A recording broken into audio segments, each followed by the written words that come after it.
Asus nampaknya tak mau kalah dengan merek lain untuk mengakuisisi pengguna smartphone kelas mainstream gamer.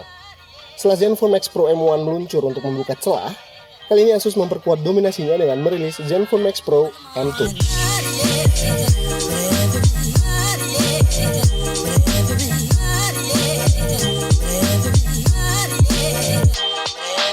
Asus Zenfone Max Pro M2 sendiri menawarkan 3 nilai jual utama yang nampaknya akan sulit diantisipasi oleh lawan sekelasnya.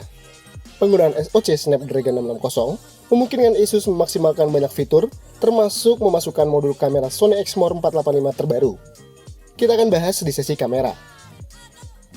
Selama pakai kurang lebih seminggu, kekuatan baterainya gue akuin jempol. Pernah satu kali pas gue pakai handphone ini dalam event internal, dari posisi 100% pas dicabut jam 5 pagi, baterainya itu masih sisa 40% di jam 10 lewat 41 menit malam. Gila nggak tuh cuy? Padahal di event itu gue selalu pakai buat voice chat, video call, apapun lah untuk koordinasi. Untuk bagian layar, secara dimensi, aspek rasio dan resolusi memang sedikit lebih besar dari Max Pro M1. Namun, itu karena dia telah mengaplikasikan full view display plus notch dan rasio 19:9. Pada kenyataannya, tidak jauh berbeda saat digenggam. Sepintas, panel LCD Max Pro M2 nampak kece badai cuy. Tapi untuk urusan warna, belum sebanding Zenfone 5. Maklum, investasi komponen pada Max Pro M2 lebih dititik beratkan pada SoC dan kapasitas baterai. Dimensi Max Pro M2 ini gua rasain cukup melekat erat di genggaman, tapi tetap tidak didesain untuk bekerja dengan satu tangan. Tambah lagi, tidak seperti pada Zen UI, stok Android pada Max Pro M2 ini tidak menawarkan fitur one hand operation. Dua hal terkait spesifikasi yang masih absen di Max Pro M2 adalah Wi-Fi AC dan NFC. Saat ini, kedua fitur ini mungkin tidak semua orang membutuhkan, tapi cukup vital buat gua. Terutama sekali Wi-Fi AC yang sangat membantu dalam aktivitas game online. Selain menggunakan garis desain yang berbeda cukup signifikan, Asus mengubah material Max Pro M2 dari kombinasi kaca dan aluminium, seperti pada M1, menjadi PVC untuk sekeliling sasis dan bagian belakang. Hal ini membuat unit review Asus Zenfone Max Pro M2 ini tampil lebih elegan, seperti kakaknya si Zenfone 5 series. Material PVC juga menawarkan tekstur yang lebih keset dibanding material kaca. Ini membuatnya tidak terlalu licin seperti Zenfone 5. Tapi permukaan tetap mudah penuh oleh sidik jari, seperti halnya permukaan kaca. Menurut gua, secara build quality dan handling, Max Pro M1 masih lebih baik. Tapi, Max Pro M2 akan lebih disukai calon pengguna yang mengutamakan desain.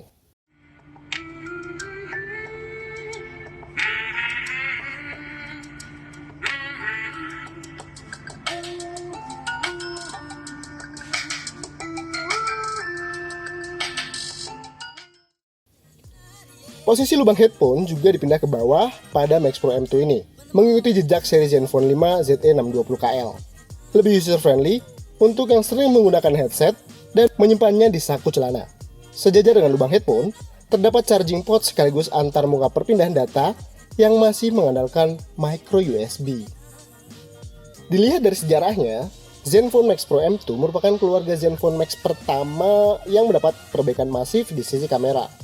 Dari banyak budget Android smartphone yang gue review, performa sensor Max Pro M2 ini gue bilang paling top. Khususnya untuk mobile fotografi yang butuh jepret-jepret cepet gitu. Sayangnya, software Snapdragon kamera yang menjadi user interface antara pengguna dan sensor, menurut gue nih ya, belum bisa mengeluarkan seluruh kemampuan sensor IMX486 ini.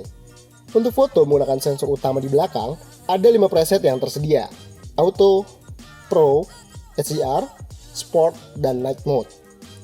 Sedangkan saat kita pindahkan ke sensor kamera depan, hanya tersedia 3 mode saja, yakni Auto, Sport, dan Night Mode. Untuk pengaturan manual, menurut gue udah cukup baik. Hanya saja nih, saat kita mau manual fokus, terus kita geser slider ke poin yang kita inginkan, preview di layar baru muncul setelah kita berhenti ke posisi slider yang kita tentukan. Nggak live gitu seperti di Pixel Master. Yang saya cukup kagum adalah hasil tangkapan gambar saat mengaktifkan mode bokeh. Ini jauh lebih rapi dari kamera Max Pro M1. Bahkan, menurut gue ya, bersaing ketat dengan hasil foto bokeh si ZE620KL.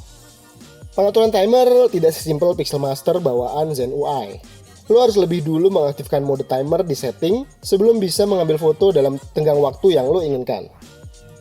Terakhir, di sisi kamera, sensor Sony IMX486 yang ada pada Max Pro M2 ini punya kemampuan mengambil gambar dalam kondisi low light yang jauh lebih baik dari versi terdahulu.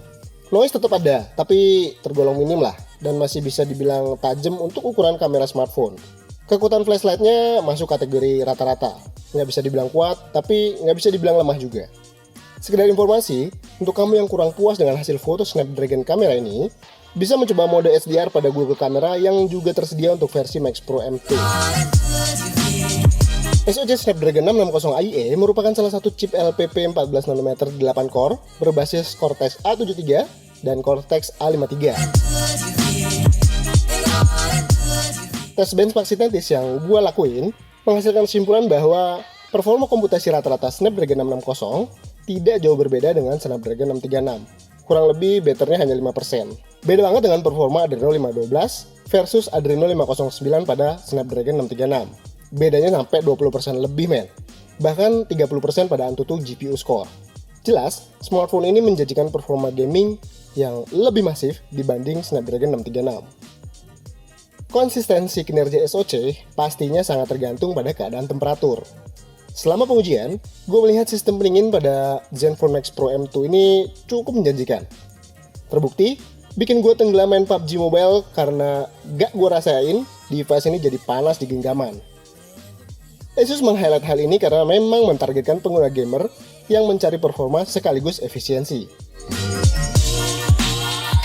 Sebagai kesimpulan, hampir semua hal yang dikeluhkan pengguna pada versi terdahulu diperbaiki pada Max Pro M2. Asus juga memperbaiki sistem distribusi dengan mengapalkan produk ini baik ke e-commerce maupun offline hampir secara bersamaan. Untuk lo yang nggak terlalu suka ngotak-atik tampilan via launcher, harusnya bisa lebih cepat akrab dengan Google Stock Android ini. Untuk yang suka ngotak-ngatik tampilan, banyak banget yang bisa lo lakuin sebab RAM 4GB masih belum terpakai optimal pada Max Pro M2 ini. Smartphone dengan SoC Snapdragon 660 IE masih cukup langka di pasaran saat ini.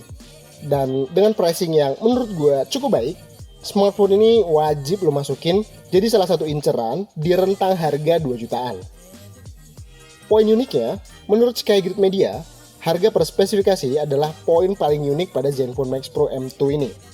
Kemampuan kamera yang juga jauh lebih baik, menjadikan Asus Zenfone Max Pro M2 ini pilihan untuk mereka yang gila main game, tapi juga butuh kemampuan kamera saku. Tak ketinggalan, triple SIM tray yang juga masih jarang ditawarin smartphone sekelasnya. Bahkan smartphone yang kelasnya lebih mahal. Oke, itu tadi review Skygrid Media untuk Zenfone Max Pro M2. Agak ketinggalan sih, tapi semoga masih bisa membantu lo memutuskan handphone apa yang cocok buat lo. Thanks for watching, jangan lupa like, share, and subscribe. Sampai jumpa di video selanjutnya. Bye!